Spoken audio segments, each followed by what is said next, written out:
لبيك اللهم لبيك لبيك لا شريك لك لبيك إن الحمد والنعمة لك والملك لا شريك لك.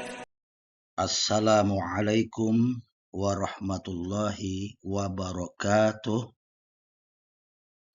Bismillah, walhamdulillah, assalatu wassalamu ala rasulillah wa ala alihi wa sahbihi wa man walah, amma ba'du. Para pemirsa, muslimin muslimat, Duyufur Rahman, rahimakumullah. Suatu kebahagiaan bagi saya dapat berjumpa lagi dengan para pemirsa yang budiman. Pengantar manasik haji dan umroh mandiri bagian 10 ini masih membicarakan teknis pelaksanaan ibadah umroh. Pada pertemuan sebelumnya, sudah dibicarakan rukun pertama untuk ibadah umroh yaitu ihram, dan wajib umroh yakni berniat ihram di mikot. Sekarang rukun yang kedua untuk ibadah umroh adalah tawaf. Silahkan menyimak apa yang akan diterangkan dalam pertemuan ini, sambil membuka buku panduan ibadah umroh atau buku panduan ibadah haji dan umroh jika ada, guna lebih memudahkan memahami apa yang kami terangkan sekarang. Juga perlu dimengerti bahwa pengantar manasik haji dan umroh mandiri ini khusus membicarakan pelaksanaan ibadah umroh yang berkaitan ibadah haji dengan cara tamattu. Ketika seseorang akan melaksanakan tawaf yang berkaitan dengan ibadah umrohnya, maka ada 3 hal yang perlu diperhatikannya. Pertama, apa saja yang dipersiapkan sebelum melaksanakan tawaf. Kedua, apa saja tata cara melaksanakan tawaf. Dan ketiga, apa saja yang dilakukan sesudah melaksanakan tawaf. Persiapan sebelum melaksanakan tawaf antara lain, 1. Jangan lupa membawa tas selempang atau tas paspor. 2. Pastikan gelang identitas masih ada dan masih melekat di pergelangan tangan, termasuk ID card masih dipakai. Ketiga hal ini, memudahkan orang lain atau petugas haji membantu untuk menemukan alamat pondokan atau hotel tempat seseorang menginap jika pada saat itu dia lupa jalan pulang menuju alamatnya menginap. 4. Membawa tas kecil atau kantong plastik yang akan digunakan untuk membungkus sandal atau sepatu ketika masuk ke Masjidil Haram. Dan sandal atau sepatu itu ketika di Masjidil Haram jangan sampai digantung atau diletakkan di sembarang tempat, sebab akan diamankan oleh pihak petugas kebersihannya. 5. Boleh membawa gunting kecil atau alat cukur jika ada, yang akan digunakan untuk memotong atau mencukur rambut, dan gunting atau alat cukur tersebut dimasukkan di dalam tas selempang. Untuk hal ini boleh salah seorang saja yang membawanya di antara jemaah bersamanya.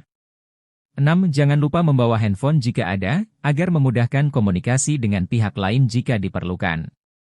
7. Mengikuti arahan atau petunjuk ketua regu atau ketua rombongan, terlebih lagi arahan dan petunjuk ketua kloter atau pembimbing ibadah dan pendamping perjalanan ibadah umroh dan haji yang bersama kita, walaupun kita menganggap diri kita secara pribadi mampu mandiri apalagi sudah berpengalaman. 8. Sebelum menuju Masjidil Haram sudah berwudu.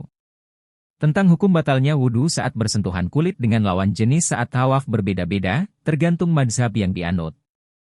Antara Sayyid Abdurrahman dan Imam Nawawi dalam masalah tawaf ini dapat ditarik sebuah benang merah kesimpulan, karena sulitnya memenuhi kriteria pindah mazhab dan karena kondisi Masjidil Haram yang tidak bisa dihindari dalam masalah persentuhan lawan jenis, maka pengikut mazhab Syafi'i tidak perlu pindah mazhab. Itu yang pertama. Yang kedua, dalam hal batalnya wudu, mereka tetap dapat mengikuti mazhab Syafi'i asalkan tidak menyengaja menyentuh lawan jenis. Selama tidak menyengaja, tidak membatalkan wudu. Ketiga, pendapat bahwa bersentuhan lain jenis itu tidak batal memang tidak disarankan untuk digunakan dalam kondisi normal, hanya karena cobaan yang merata bagi orang yang tawaf. Pendapat ini cukup menjadi solusi dan boleh digunakan sebagaimana yang dijelaskan oleh Imam Nawawi. 8. Membawa uang secukupnya, sekadar untuk makan minum atau belanja kebutuhan lainnya jika diperlukan. Demikian di antara yang harus dipersiapkan sebelum melaksanakan tawaf, selebihnya disesuaikan. Jangan lupa membawa buku panduan ibadah umroh atau buku panduan haji dan umroh. Pada saat melakukan perjalanan menuju Masjidil Haram, dianjurkan untuk memperbanyak mengucapkan talbiyah. Ketika sudah sampai dan sebelum memasuki Masjidil Haram dianjurkan berdoa sebagaimana sudah disebutkan pada pertemuan pengantar manasik haji dan umroh mandiri bagian 9. Kemudian, Apabila melihat Baitullah atau Ka'bah, dianjurkan pula berdoa. Allahumma zid hadzal baita tashrifan wa ta'ziman wa takriman wa mahabbatan wa zid man syarrafahu wa 'azzamahu wa karramahu mimman hajjahu aw i'tamarahu tashrifan wa ta'ziman wa takriman wa birra. Ya Allah, tambahkanlah kemuliaan, keagungan, kehormatan, dan wibawa pada bait atau Ka'bah ini. Dan tambahkan pula pada orang-orang yang memuliakan, mengagungkan, dan menghormatinya di antara mereka yang berhaji atau yang berumrah dengan kemuliaan, keagungan, kehormatan, dan kebaikan. Apabila waktu menuju ke tempat tawaf kemudian melintasi makom Ibrahim, maka dianjurkan berdoa. Rabbi adkhalni mudkhala sidqi wa akhrijni mukhraja sidqi waj'alni min ladunka sultanan nasira. Wa qul ja'al haqqu wa zahaqal batil innal batila kana zahuqa. Jika semua bacaan doa tersebut di atas belum hafal, boleh sambil membuka buku panduan ibadah umroh atau buku panduan haji dan umroh yang berisikan doa-doa dimaksud. Tata cara tawaf. 1. Bagi laki-laki memastikan sebelum tawaf bahwa pakaian ihramnya dipakai secara ittiba, yakni kain ihram atasannya diselempangkan di bahu kiri, bahu kanan tetap terbuka. 2. Usahakan menuju ke tempat tawaf tidak melawan arus atau berlawanan arah dengan orang yang sedang melakukan tawaf. 3. Sebelum melaksanakan tawaf hendaklah berniat tawaf.